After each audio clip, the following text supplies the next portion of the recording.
Quem é responsável pela morte de Jesus? Vejam que pergunta importante. Quem é responsável pela morte de Jesus? Meus amigos e minhas amigas, louvado seja Jesus Cristo que nos ama. Uma questão geralmente na Semana Santa, nos jornais, revistas, noticiários e televisão, é a questão: quem é responsável pela morte de Jesus? E o compêndio do Catecismo da Igreja Católica, no seu número 117, trata justamente desta questão. E diz assim: quem é responsável pela morte de Jesus? E é importante ficar claro: a paixão, os sofrimentos, a morte de Jesus não pode ser atribuída indistintivamente aos judeus daquela época, e muito menos aos judeus do nosso tempo. E eu diria que foram o instrumento, mas na verdade a morte de Jesus Cristo tem como causa o quê? O pecado, o nosso pecado, o pecado da humanidade. Então qual é o pecado da humanidade geral? O meu pecado, o seu pecado, o nosso pecado. Nós somos culpados. E Pedro deixou muito claro no domingo de Pentecostes, quando fez aquele discurso para aquela multidão, deixando claro que eles eram culpados da morte de Cristo.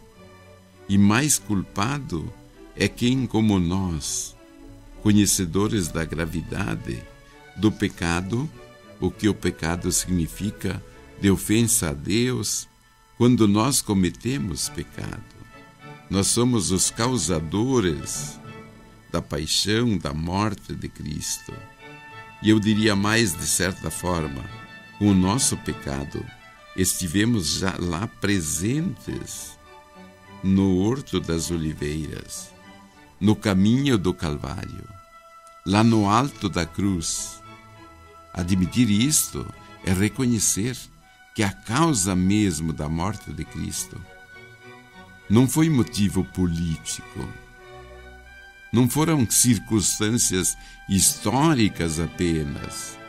Isso tudo, diria assim, são acidentes. A causa, a gravidade, se deve ao pecado da humanidade. Por isso, trabalhar contra o pecado em nossa vida, não admiti-lo, e mais ainda converter-se, buscando uma vida nova, e fazer com que todo aquele instrumento de Cristo, todo aquele sofrimento de Cristo, tenha um efeito sobre nós, tem um efeito sobre toda a humanidade. Não basta chorar os outros sofrimentos que outros causaram a Cristo lá na sua paixão. Choremos sim sobre nós, por causa da nossa infidelidade, da incapacidade de vermos o mal que faz o pecado em relação à glória de Deus. Portanto, a primeira maneira, a nossa primeira ação, qual é que é?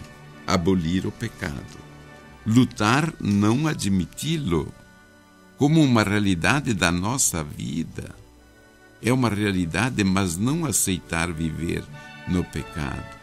Trabalhar, sim, para viver na graça santificante.